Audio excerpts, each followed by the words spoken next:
Rightio, this is my 998, which is actually a 992cc. Just got it back from the engine reconditioner.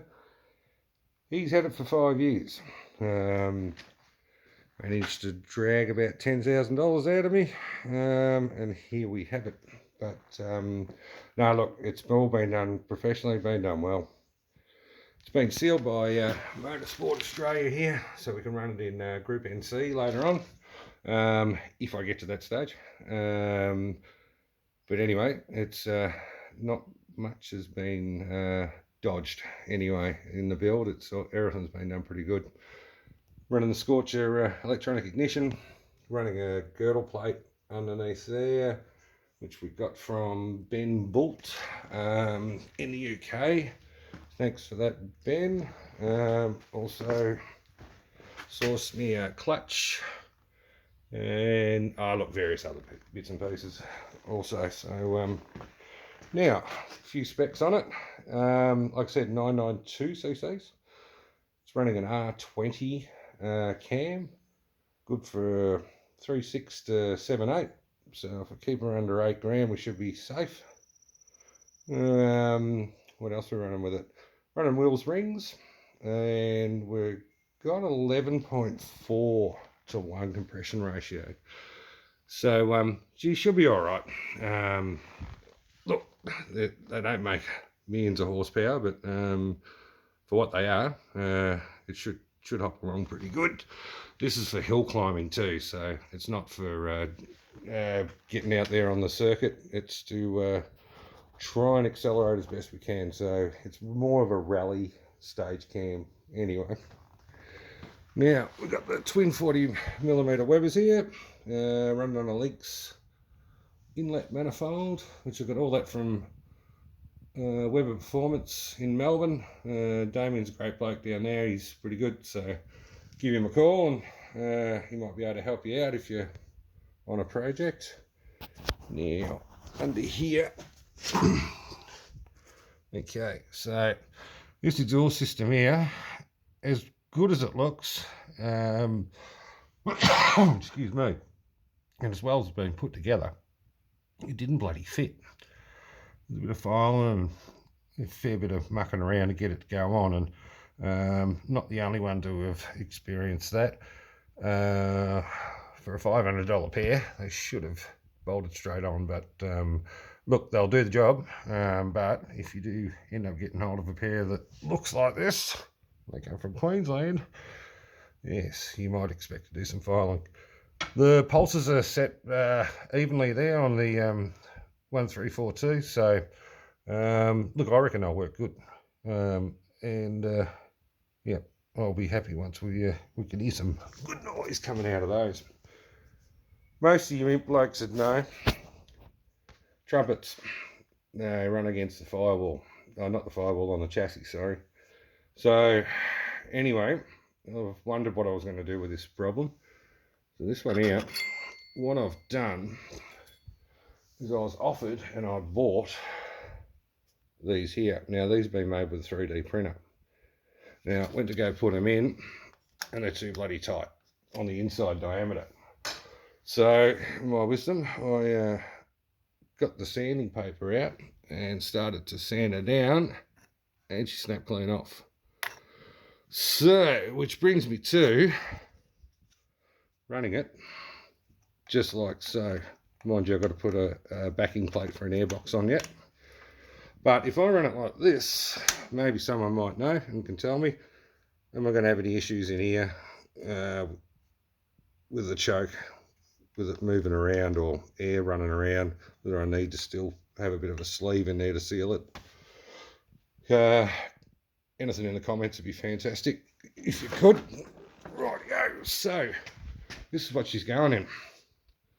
This is a 1967 GT, the Australian version of the Sport.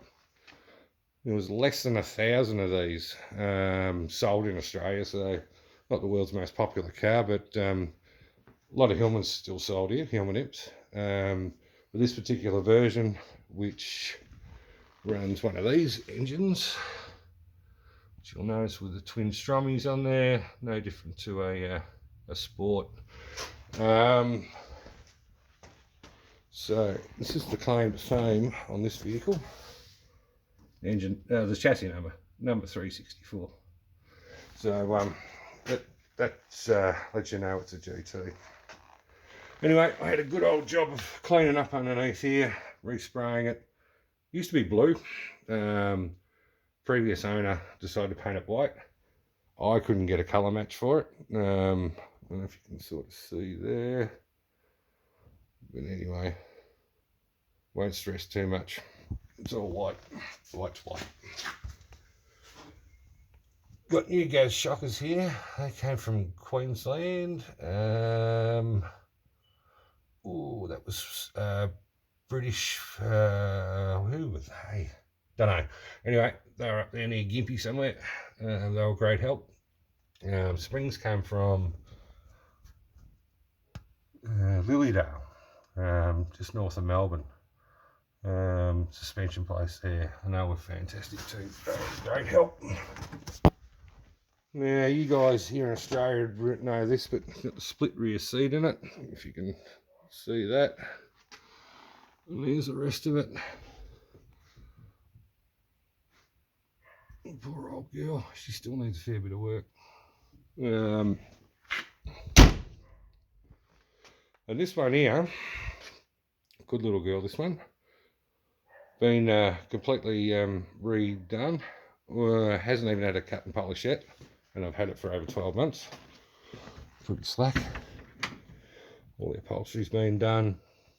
Great little car to drive. I actually hill climbed it for 12 months. All I did really was lower the front end and put a set of wheels on it. And yeah, she hopped along pretty good. Great fun, actually. Really good fun. Now, so there's the wheels we're running on the front. We're running a set of super lights, or a knockoff of super lights. And we've got our semi-slick racing tyres. Slowly getting around. All those gauges were put in by the last owner. I haven't touched the interior yet as far as the reconditioning goes. Don't know about the steering wheel. Do that up. It should come up all right. That's about it. So this will campaign in the 2023 Vic Hill Climb Championships. And yeah, it'll won't keep up with the minis, unfortunately. But at least there'll be someone there apart from minis running. So anyway, that's it for a start. Any hints or tips in the comments would be fantastic. I'm only sort of just getting started on all this, so if you have got any helpful suggestions, I'll be glad to hear. All right, we'll go and have a look at what's going to be my transporter. Rightio, if you can hear me over the rumble, this is 1960 something J3 Bedford. Used to belong to my father. He was doing it up before he passed away, and my brothers were good enough to get hold of it. It's running a 253 Holden V8. Probably only good for about 80 kilometres an hour at the moment, so I need to get another diff for it. But and the trays will have to be lowered, banana back, you know what it all goes like. So there's a lot to do. A little smoky, but overall she's a bloody good truck. There's no rust in it. Motor runs pretty good. Interior needs a good paint, very gusty.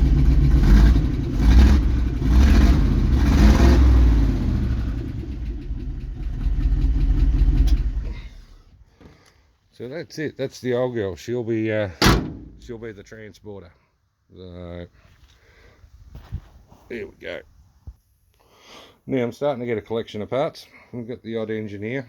Radio's probably no good. We've got a full crate of parts. Lots of engines, gearboxes, bits and pieces. So I've been fortunate enough to buy a collection. So I think I'm going to have enough parts to keep me going till I die, I think. So, but no, or look, some of this stuff will come in handy. Some of this stuff I might sell. But anyway, it's Hillman Imps from here on. Now, this little old girl I picked up a couple of years ago, an ex-competition car of some description. All little telltale signs everywhere. There was secondary bonnet devices. What else is in there? Oh, tacho on the dash. There's no hood lining in it. What else? Poor old bugger's rusted right out. But anyway, that's what they do. But the engine and gearbox out of this ran very, very nicely. And this is where it ended up, in this blue one. So what happened here is I purchased this car a little while ago, probably 18 months ago. And we started it up, we drove it out, we put it on the trailer, brought it home, no worries. Anyway, I took it around the block and she overheated, and yeah, so suspect cracked head. So I had this engine and gearbox out of the old brown one just before, popped around here, and off she went. And what a gem. Hill climbed it for 12 months, not in the championship, but just to have fun. And she did it right, actually. She kept up with 992 mini minors, which makes me wonder whether this is a 992 engine. It's definitely a straight block. So you see down there? Yeah, there's a straight line there. You Hillman guys know what to look for. It's running that size, that model head, which is 33 by the looks. Whereas my GT engine, it's running a 62. Okay, so if anybody knows anything about those, let me know. That'll be fantastic. This engine has no engine number on it. It has 875 embossed on it, down there somewhere. So yeah, I know very little about this. It started to overheat, so I'm going to have to pull it out, take the head off it, and measure it up and find out what it is. But great fun, this little car. I had an absolute ball with it. I've got some videos on my channel there of taking it out on 2 different tracks. Now, I was advised you should get people to do jobs for you that they know what to do. So I sent these 2 carburetors to a carburetor specialist. Now, I said to him, I don't want to change the tune. I just want to stop them leaking fuel for a roadworthy. I gave him a spare set of carbies, which originally came off this engine. In his wisdom, he decided that the spare set were better, pulled them all apart, couldn't remember which needles were which, and since then I can't get this thing to run anywhere near what it was like, which is a bummer. So if you've got small jobs you need to do, don't be scared to tackle them yourself. So it cost me $175 for the privilege of it not running properly. Doesn't leak fuel, doesn't run properly. Anyway, all right, well, that's pretty much it for now. I'll try and keep updated as I get this engine in. And I got some cameras off eBay, and hopefully, in the 2024 season, I should say. Yeah, I'll get some video and we'll see how this thing campaigns for the year. All right, cheers.